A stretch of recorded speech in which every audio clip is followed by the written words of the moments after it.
ये कोई साधारण कहानी चैनल नहीं है। ये एक यात्रा है समय के उस पार, जहां कथा केवल सुनाई नहीं जाती बल्कि समझी जाती है। इस चैनल पर हम भगवान श्री राम के जीवन को केवल घटनाओं के रूप में नहीं बल्कि अर्थ, मर्यादा और धर्म के प्रकाश में जानेंगे। ये यात्रा जन्म से पहले शुरू होगी और जीवन के अंत तक नहीं बल्कि उस मौन तक जाएगी जहां राम केवल राजा नहीं, एक आदर्श बन जाते हैं। अगर आप राम को केवल पूजना नहीं बल्कि समझना चाहते हैं तो ये यात्रा आपके लिए है।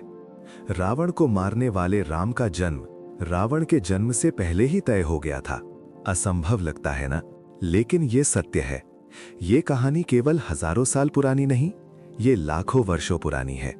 ये कहानी उस समय की है जब ब्रह्मांड की रचना हो रही थी, जब देवता और दानव स्वर्ग और पाताल बन रहे थे। आज हम जानेंगे वो रहस्य जो बताता है कि भगवान विष्णु को राम बनना क्यों पड़ा, और ये सब शुरू हुआ वैकुंठ के द्वार पर। जब सृष्टि की रचना हुई तो सृष्टिकर्ता ब्रह्मा जी ने एक व्यवस्था बनाई। 3 महाशक्तियां, 3 कार्य। ब्रह्मा सृष्टि की रचना करते हैं, विष्णु सृष्टि का पालन करते हैं, महेश सृष्टि का संहार करते हैं। लेकिन इन तीनों में सबसे कठिन कार्य है पालन, क्योंकि रचना एक बार होती है, संहार एक बार होता है, लेकिन पालन हर पल, हर युग, हर क्षण करना पड़ता है। और जब भी इस धरती पर अधर्म बढ़ता है, जब भी असुर शक्तिशाली होकर देवताओं को पीड़ा देने लगते हैं, तब भगवान विष्णु को अवतार लेना पड़ता है। क्षीर सागर की शैया छोड़कर इस धरती पर मनुष्य रूप में आना पड़ता है। समय की गणना 4 युगों में होती है। सत्य युग, जहां धर्म चारों पैरों पर खड़ा था, मनुष्य की आयु लाखों वर्ष थी, कोई पाप नहीं, कोई झूठ नहीं। त्रेता युग, जहां धर्म 3 पैरों पर आ गया, अधर्म ने एक पैर पकड़ लिया, यज्ञ और तपस्या का युग। द्वापर युग, धर्म केवल 2 पैरों पर, आधा धर्म आधा अधर्म, श्री कृष्ण का युग।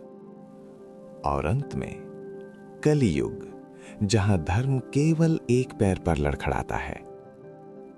और जिस कहानी में हम आज प्रवेश कर रहे हैं वो है त्रेता युग की कहानी, जब धरती पर राक्षसों का साम्राज्य फैलने लगा था। लेकिन राम अवतार की कहानी त्रेता युग से भी बहुत पहले शुरू हुई, वैकुंठ धाम में, भगवान विष्णु के निवास स्थान पर। वैकुंठ के 7वें द्वार पर 2 द्वारपाल खड़े थे। उनके नाम थे जय और विजय। वे भगवान विष्णु के परम भक्त थे। उनका कर्तव्य था केवल योग्य व्यक्तियों को ही वैकुंठ में प्रवेश देना। एक दिन 4 ऋषि आए, सनक, सनंदन, सनातन और सनत कुमार। ये ब्रह्मा जी के मानस पुत्र थे, बाल रूप में थे लेकिन ज्ञान में अनंत। जय और विजय ने उन्हें रोक दिया। उन्होंने सोचा, ये तो बच्चे हैं, वैकुंठ में कैसे जा सकते हैं। ये एक भयंकर भूल थी। सनकादि ऋषि कोई साधारण बालक नहीं थे, वे त्रिकालदर्शी थे। वे क्रोधित हो गए। उन्होंने कहा, तुमने हमें भगवान के दर्शन से रोका। तुम जो भक्ति का दंभ रखते हो, तुम जो अपने पद का अहंकार रखते हो, तुम्हें श्राप है। तुम वैकुंठ से निष्कासित होगे। तुम्हें मनुष्य लोक में जन्म लेना होगा, और वो भी राक्षस योनि में। जय और विजय स्तब्ध रह गए। वे भगवान विष्णु के चरणों में गिर पड़े। आंसुओं से भीगे स्वर में बोले, प्रभु, हमसे भूल हो गई, लेकिन हम आपसे दूर नहीं रह सकते। हम राक्षस बन सकते हैं, लेकिन आपके बिना नहीं रह सकते। भगवान विष्णु मुस्कुराए। उनकी आंखों में करुणा थी। वे बोले, श्राप तो पूरा होगा, लेकिन मैं तुम्हें वचन देता हूं, तुम 3 जन्म राक्षस बनोगे, और तीनों जन्मों में मैं स्वयं तुम्हें मारकर मुक्त करूंगा। तुम मेरे हाथों मरोगे और सीधे वैकुंठ लौटाओगे।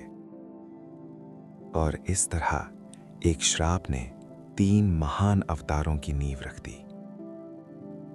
पहला जन्म सत्ययुग में जय और विजय हिरण्याक्ष और हिरण्यकश्यपु बने। वे इतने शक्तिशाली हो गए कि देवताओं को स्वर्ग छोड़ना पड़ा। और तब भगवान विष्णु ने वराह और नरसिंह अवतार लिया। उन्होंने अपने भक्तों को मुक्त किया। दूसरा जन्म त्रेता युग में। इस बार वे बने रावण और कुंभकर्ण। रावण दशानन, लंकापति, महाज्ञानी, शिव भक्त, लेकिन अहंकार से भरा हुआ। उसने तीनों लोगों को अपने आतंक से कंपा दिया।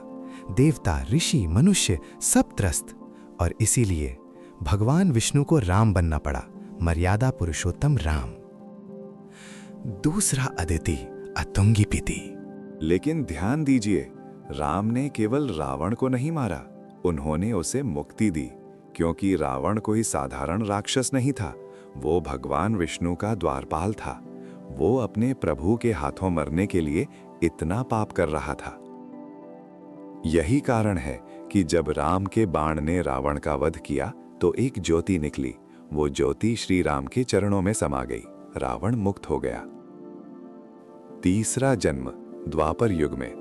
जय और विजय इस बार बने शिशुपाल और दंतवक्र। और भगवान विष्णु ने श्री कृष्ण अवतार लिया। कृष्ण ने सुदर्शन चक्र से उन्हें मुक्त किया। और अंततः जय विजय वापस वैकुंठ लौट आए, अपने प्रभु की सेवा में।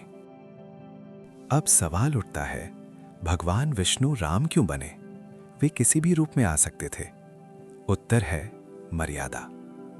त्रेता युग में जो सबसे बड़ा संकट था वो रावण की शक्ति नहीं थी, वो था धर्म का ह्रास। राजा अपनी प्रजा की चिंता नहीं करते थे, पुत्र पिता का आदर नहीं करते थे, पत्नियों का अपमान होता था, यज्ञों में विघ्न पड़ता था।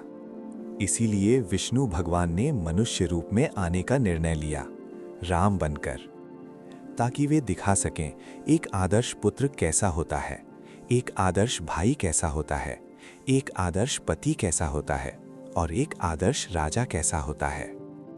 राम केवल रावण को मारने नहीं आए थे, वे मर्यादा की स्थापना करने आए थे।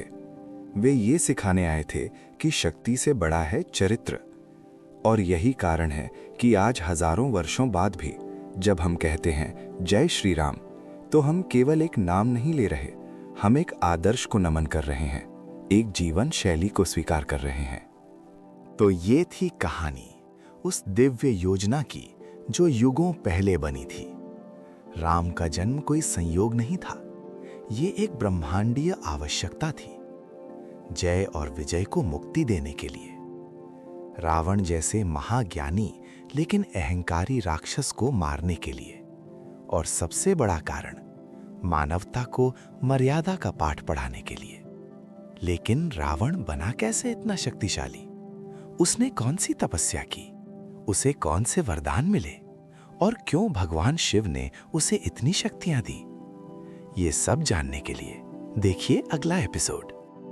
जय श्री राम, जय सीताराम। अगर ये कथा आपके मन को छू गई हो तो इस यात्रा से जुड़े रहिए। राम पथ को सब्सक्राइब कीजिए।